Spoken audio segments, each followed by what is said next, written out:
be in so that you see the posters? All right. I'll hang out here. Where you want to be, Kat? So you want to be in the middle? Sure. Well, good afternoon. We're all members of the Energy and Commerce Committee, and we're here today because HHS Secretary Becerra has failed to follow the Constitution and the law. There's been a complete breakdown of accountability at the agency that has lost the trust of the American people, especially during COVID-19. 14 NIH officials, including Dr. Fauci, held unlawful positions and exercised authority that they didn't have, which included approving $26 billion in grants. This is unprecedented, and it calls into question the validity of every decision that these officials have made since December 2021 to June 2023, including Dr. Fauci's awarding a new grant to EcoHealth Alliance, which is But what is even more egregious has been Health and Human Services cover-up. For more than a year, the administration has misled our committee throughout this investigation, and our question has been a pretty simple one. Can you show us the documents that Secretary Becerra followed the Constitution and the law in reappointing these 14 senior officials who exercised immense power and authority? The question, can you show us the documents? And we're still waiting. There needs to be accountability. No one is above the law. Americans need to know that their tax dollars are being spent responsibly, effectively, and lawfully, and that the people making these decisions are lawfully authorized to make them. So with that, I'm going to turn it over to the chairman of the Oversight and Investigations Subcommittee, Morgan Griffith. Thank you, Madam Chair. And I adopt all the things that Chairwoman Rogers just said. But let me say this. This is very frustrating. It is typical of the Biden administration not to follow the rules, not to pay attention to the law. This law was put in as a good governance section. The reappointment of these agency heads was put in as a good government section of 21st Century Cures. And the idea was, let's take a look at various bureaucrats and make sure that they're being reappointed, and not reappointed as a matter of course, and not reappointed by somebody below the secretary, but reappointed by the secretary. And he didn't do it. And we didn't see any evidence of it, so we wrote a letter 16 months ago and said, hey, what's going on? These people don't appear to have been reappointed. And they've basically played a shell game since then until a couple of weeks ago, saying, oh, yeah, it's all right, everything's okay, pay no attention to the man behind the curtain, it's all fine. And then suddenly, eventually they must have gotten around to realizing they were in violation of the law, and so they tried to do it retroactively.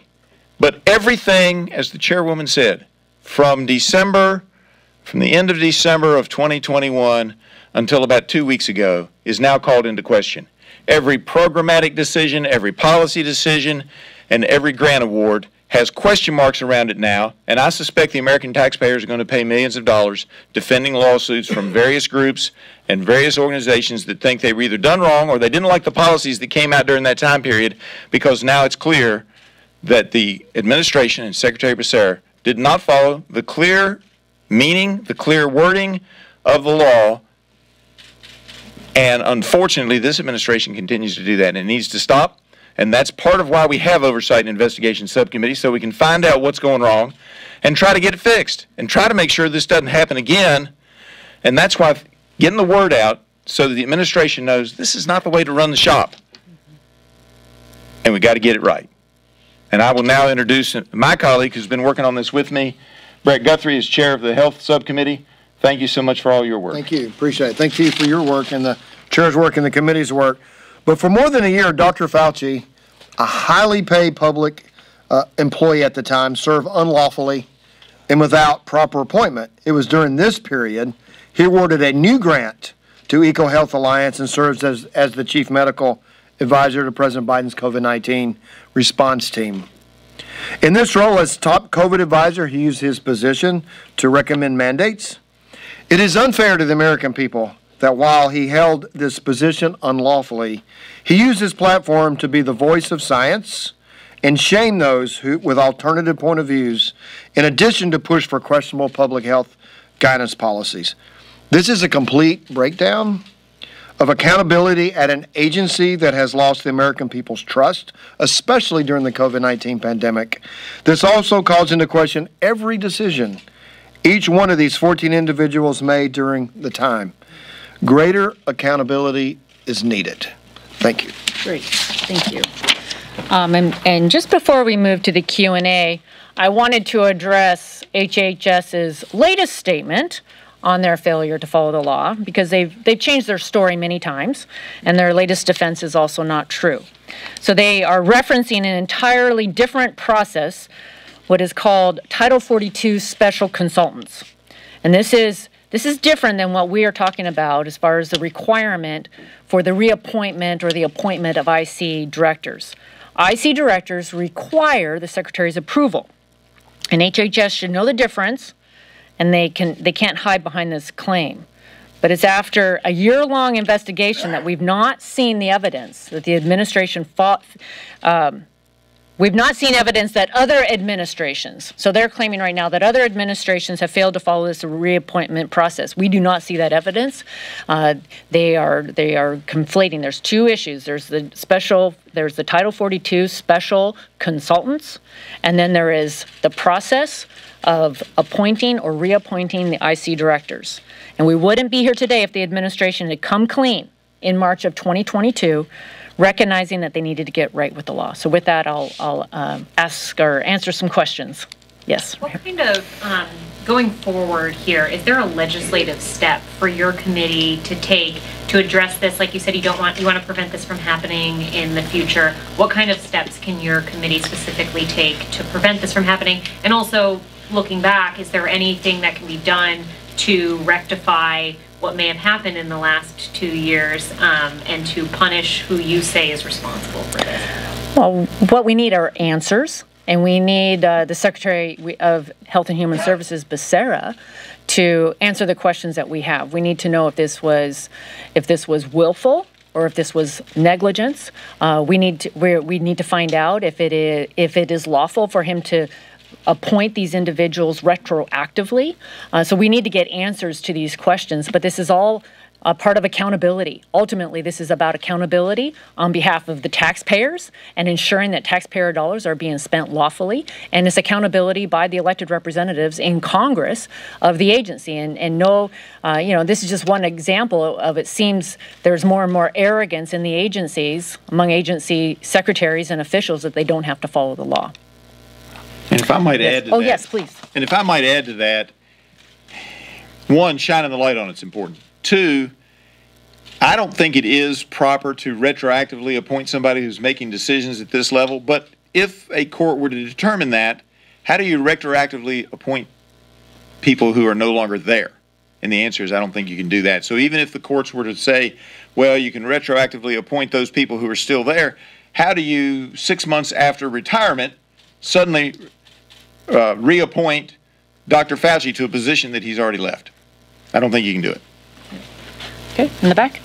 Are you investigating any other appointments within HHS, or are you just focused on NIH? Do you want to handle? NIH is where we focused at this point. I mean, we're looking at all kinds of things, and there are so many issues going on in HHS that there may be others later, but not that I have, in my back pocket that I'm holding on to for some reason. I mean, obviously we've been investigating the actions at ORR, but I don't know of any appointment problems there at this moment. But we may find more as we move forward.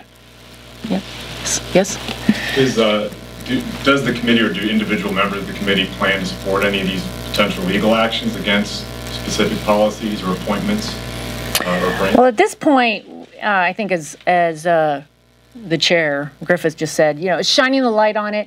We have questions that we want to get answered before really determining what those next steps are. And the secretary has a couple of weeks to respond, and he'll also be before the committee at the end of the month. Yes. You said that you hadn't found any evidence of the HHS claim that other previous administrations have failed to make these appointments. Yes. Does that mean it looks like previous administrations did take the steps of properly appointing everyone? Is it there's actual? Yes. physical evidence there. It's not just a not being able to find anything. Yes, right. Yeah, we have evidence that previous administrations have properly followed the law in appointing these individuals. Thank you. Last question. Yes, yes. What are the implications for the $26 billion in research funds that you mentioned? Does this mean like you want to take them back? You want to like get someone to reauthorize the grants? Like, what does that kind of look like?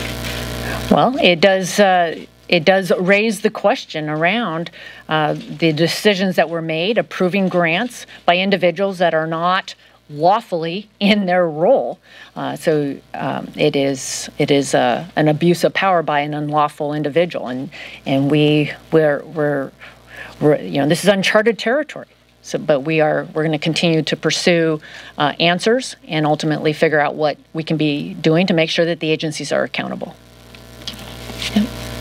Okay. Sorry, it's catching up here. I know that obviously Dr. Fauci is not in his position anymore, but there are some of these 14 who are. Mm-hmm. Is there a process for, since they're not under your investigation legally allowed to be there, for removing them that you guys are looking at?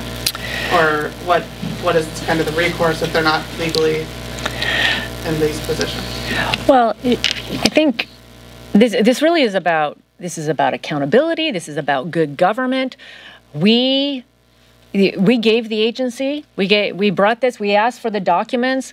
Early on, the Secretary Becerra could have made this right early on in March of 2022, but chose not to be honest with this committee.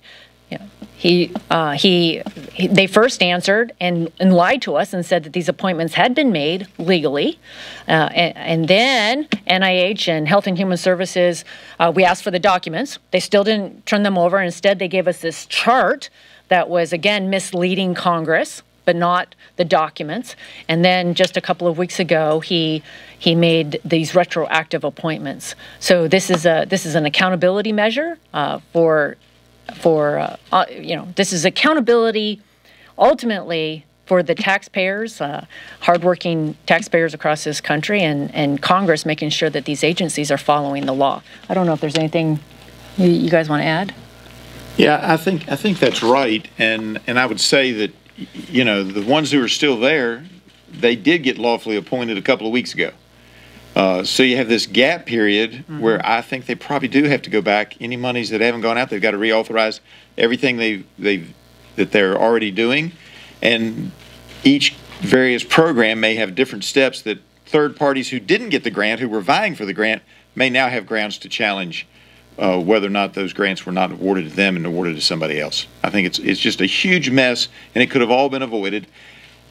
And what drives you crazy is, and as the chairwoman has said, it could have been 2.5 months. Could have been 2.5 months of fixing the problems, which is pretty easy.